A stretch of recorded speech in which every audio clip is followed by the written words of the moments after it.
Isa pang mainit na issue ang Senate Bill 1979 o Prevention of Adolescent Pregnancy Act of 2023. Makakaparehan po natin tungkol dyan ng may akda ng panukalang batas sa si Senadora Risa Ontiveros. Senadora, magandang umaga po. Magandang umaga po, Igan, at sa lahat ng ating mga tagapakinig. Opo. Linawin agad po natin. Meron po ba o wala sa inyong panukalang batas yung mga probisyong sinasabi ng Pangulong Bongbong Marcos ng ibang grupo na mga sexual activities na ipapaalam po o para mapag-aralan ng mga batang edad 0 to 4, 4 to 6, 6 to 10? Ay, nako, Igan, walang-wala po talaga dyan sa Senate Bill 1979. Yung mga sinabi ni Presidente at sinasabi ng grupong iyon na ituturo daw ang masturbation sa 0 to 4-year-olds o na may sexual feeling, sexual rights sa mga bata sa murang edad. Walang-wala po talaga doon. Sinabi ni Presidente na trying different sexualities. Nako, kaya Igan, sabi ko sa kanila, basahin nila yung bill, wala po talaga yan. At ni Presidente, dahil naging senador din sila, kaya akong tumanggap ng mga amyenda para i-file yung bill at pagkabayan po natin yan. Opo. Sa pagpasa. Dahil yun din lamang sinusuportahan niya ang isinusulong ng bill. Turuan yung mga bata tungkol sa anatomiya ng kanilang mga katawan. Turuan sila sa consequences ng mga agang pagbubuntis.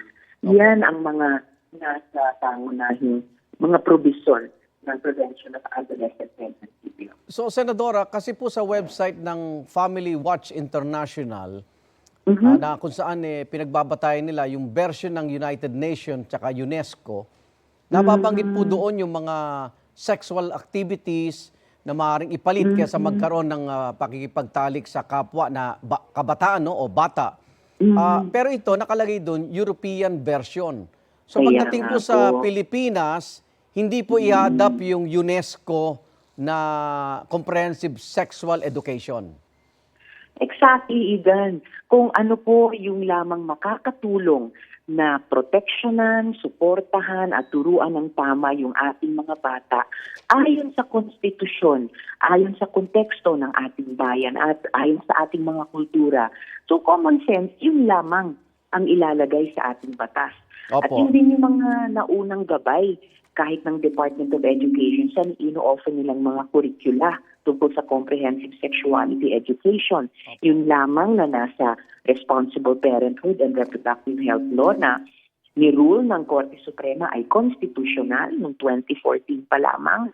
At yung mga curricula na yan na ino-offer ng DepEd mula 2018 pa, yun ang gustong bigyang diin muli ng Prevention of Adolescent Pregnancy Bill at sa kung anong paraan na dapat pa i-improve yung mga ino-offer na curricula ng DepEd sa Comprehensive Sexuality Education, laan din ang panukalang batas yan. Kailang pumitigil na amyendahan para pagandahin iyan. Sa tingin nyo, Senadora, ang nabasa ho ng Pangulo ay yung original na version at hindi itong Senate Bill 1979 kasi ibibito daw niya Naku, masyado namang premature, Igan, yung sinabi ni Presidente na po niya. Pero nagtataka din ako, alin bang version yung binasa nila?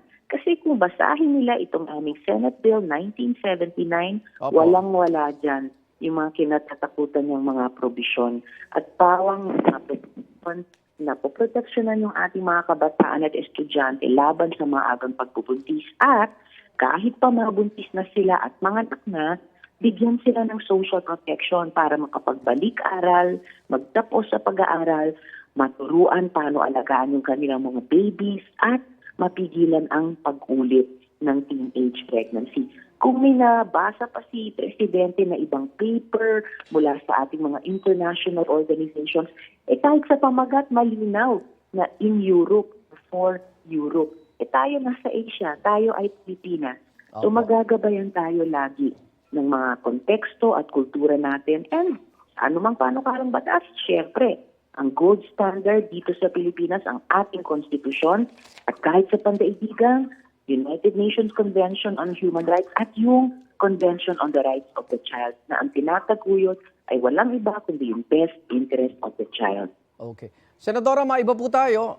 Naki-question yung blanco umanong bahagi ng 25 national budget. Ano? Yung kopya niyo po ba, may mga nakita rin kayong blanco, yung General Appropriations Bill bago pirmahan ng Pangulo?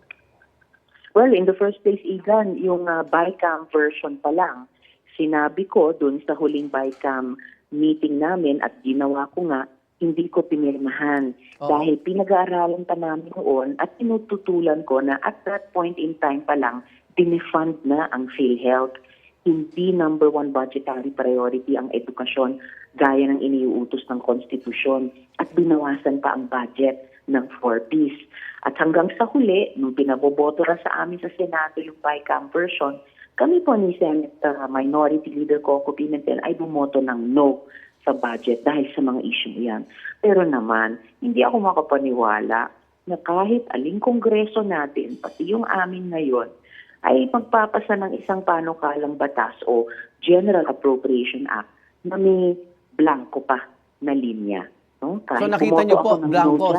Senadora, nakita niyo blanco? Wala akong nakitang blanco. Wala. Igan, nung hindi ko pinirmahan yung BICAM report at ang pumoto kami ni Senator Coco ng no. Sa GAA. Kasi kahit kumontra ako sa budget na iyan in its final form, ay hindi ako naniniwala na ipinasaya ng Kongreso na may blank lines pa. Okay.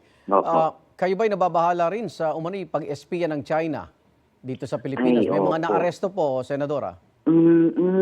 Talagang nakakabahala yan, Igan. Ayan, paabot na sa meron talagang naarestong Chino para sa di umanong espionage.